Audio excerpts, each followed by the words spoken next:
Peppa Pig. The Dark Night. One evening, Peppa's family was getting ready for bed.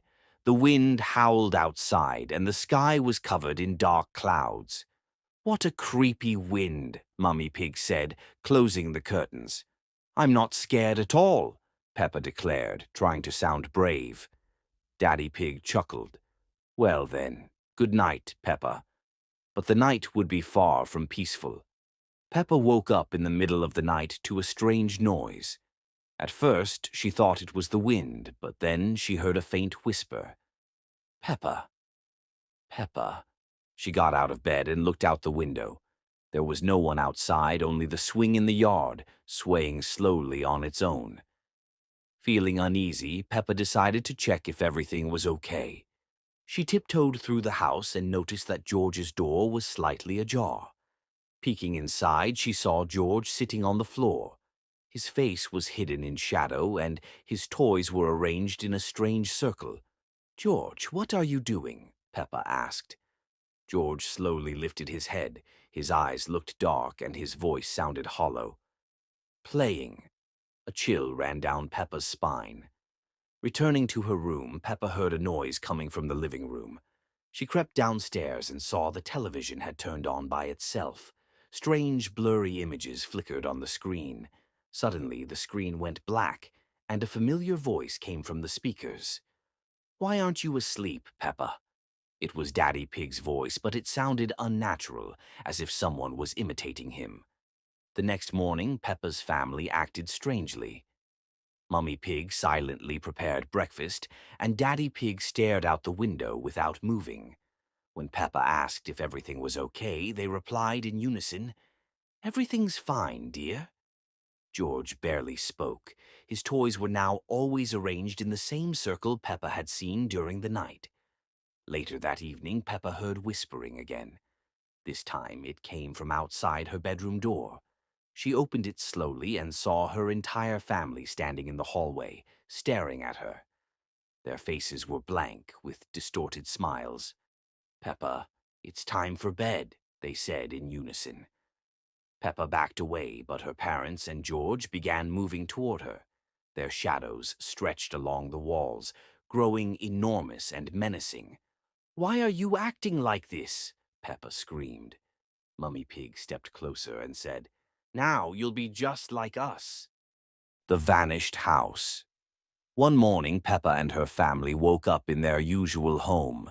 Daddy Pig was warming up breakfast, Mummy Pig was making tea, and George was playing with his toys. Everything was calm, but when Peppa decided to step outside, she noticed something strange. Outside the window, there was no familiar green yard, and the sky looked dull and gray. Peppa went to the door and opened it. There was no sound, no people, just darkness. The yard was gone, and the house itself seemed to be surrounded by a dark, endless space. The walls of the house began to slowly disappear, as if dissolving into the air.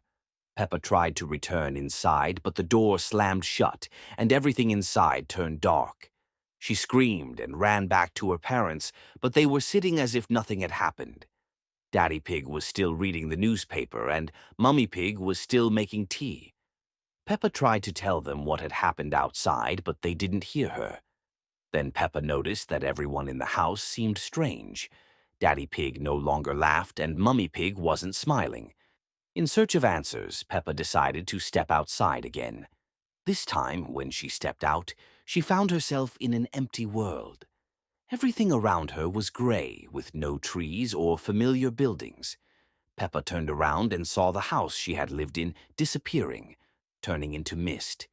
In panic, she rushed back into the house, but now everything inside was as empty and gloomy as it was outside. Mummy and Daddy Pig were sitting in dark corners, their faces strange and lifeless. Then Peppa realized that her house was gone, and perhaps she was too. There were no traces of her family, nothing familiar. Everything had disappeared. Peppa Pig. George disappeared. George always loved playing in the yard. Every day he ran around the garden with his favorite dinosaur, imagining new adventures. Everything was as usual. Peppa was drawing in her room, Mummy Pig was making lunch, and Daddy Pig was reading the newspaper. Through the window, George could be seen running near the big tree. His joyful laughter echoed through the yard. But suddenly, everything fell silent. In the sudden quiet, Peppa looked up. At first, nothing seemed unusual, but then she realized George was no longer in sight.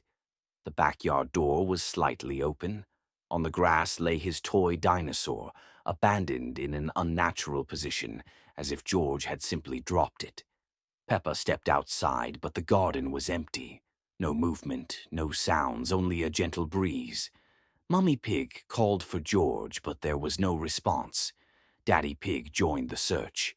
They checked behind the bushes, walked around the house, and inspected the fence. But there was no sign of where George could have gone. Half an hour passed. Peppa picked up the dinosaur and noticed strange marks on its plastic back. Narrow, elongated prints that definitely didn't belong to George. The unease grew. They searched the entire yard, the neighboring areas, but it was all in vain. Then Peppa heard a faint sound, a quiet giggle, barely noticeable, coming from behind the bushes. She froze, then slowly walked in that direction. Behind the bushes, no one was there, but the grass was pressed down, as if someone had just been sitting there. The sun slowly dipped below the horizon. The house sank into an eerie silence. The door remained open. On the table, the dinosaur lay still, now cold and forgotten.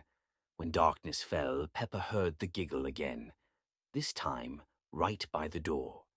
Peppa Pig, the new friend. One sunny morning, Peppa and George were playing in the garden when a strange piglet approached them. He had pale gray skin, odd eyes with a reddish tint, and a quiet, muffled voice. "Hi, I'm Simon," he said with a smile. "Hi, Simon." "Do you want to play with us?" Peppa asked cheerfully. Simon nodded, but his smile seemed a little off to Peppa. George also looked uneasy, but they decided Simon was just their new friend. At first, they played harmless games.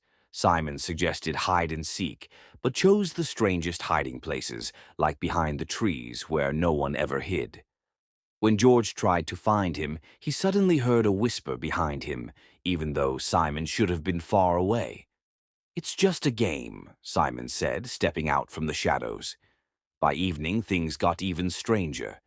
Simon asked to stay for dinner, and Mummy Pig invited him to join. "Are you from the next village?" Mummy Pig asked. "I'm from far away," Simon replied quietly, not taking his eyes off his plate. During dinner, he hardly ate, and instead stared at everyone, especially Peppa. After the family went to bed, Peppa noticed Simon still standing in the garden, staring at the house. The next day, Simon came back. He started inviting Peppa and George to play unsettling games. One game was called Look into the Dark. Simon led them into a dark corner of the shed and said, "Look closely. You'll see something interesting." But instead of something fun, Peppa felt a chilling cold, and Simon's shadow in the darkness seemed to move on its own. One evening, Peppa heard whispering outside her bedroom door. She cautiously peeked out and saw Simon standing in the hallway. His eyes were now glowing red. "Peppa, come with me. We'll be best friends forever," he whispered. Terrified, Peppa called for her parents, but when they arrived, Simon was gone. The next day, George disappeared. All they found was his toy dinosaur, abandoned in the garden. Simon appeared again and said, "Don't worry, he's with me. He's happy." Peppa realized Simon wasn't a friend, but something far more sinister. She tried to make him leave, but he just smiled and said, "You're next." Peppa Pig. The parents have changed. One evening, Peppa's family gathered for dinner. Everything seemed normal. Daddy Pig told funny stories, and Mummy Pig served their favorite meals. But something felt off. Peppa noticed her parents were unusually quiet as they ate, their gazes strangely empty. "Mummy, are you okay?" Peppa asked. "Of course, dear," Mummy Pig replied, but her voice was soft and lifeless. Daddy Pig smiled, but his smile was too wide, almost like it was painted on. That night, Peppa woke up to a strange sound. Footsteps echoed down the hallway, as if someone was pacing back and forth. She woke George, and together they crept out of their room. Downstairs, in the dark living room, they saw their parents standing motionless. Mummy and Daddy Pig stared at a single point, as though they were waiting for something. "Mummy! Daddy!" Peppa called, but they didn't respond. Suddenly, Daddy Pig turned his head, his eyes completely black. "Go back to bed," he said, his voice echoing and hollow. The children ran back to their room, trembling with fear. The next day, their parents acted even stranger. Mummy Pig didn't cook breakfast. She just sat at the table, drumming her fingers slowly. Daddy Pig stared out the window, ignoring the children's attempts to talk to him. "What's wrong with you?" Peppa finally yelled. Daddy Pig turned to her slowly, his smile stretching wider, revealing sharp, pointed teeth. "We're fine, Peppa. Are you?" That evening, the children once again heard footsteps. Peeking out, they saw their parents descending into the basement, a place that was usually locked. The basement door was slightly ajar, and a strange, low hum came from within. "We have to see what they're doing," Peppa whispered. The children carefully followed them down the stairs. Inside, they found Mummy and Daddy Pig standing in front of a large black mirror. Their reflections moved independently, as though alive. "Soon they'll be part of the house, too," Mummy Pig said, her voice sounding unnatural. Daddy Pig turned toward the children, his face twisted into a horrifying grin. "Join us," he said, stepping forward. Peppa and George ran back upstairs, but the hallways stretched endlessly. The walls seemed to shift and close in on them, as though the house itself was alive. "You can't escape," Daddy Pig's voice echoed throughout the house.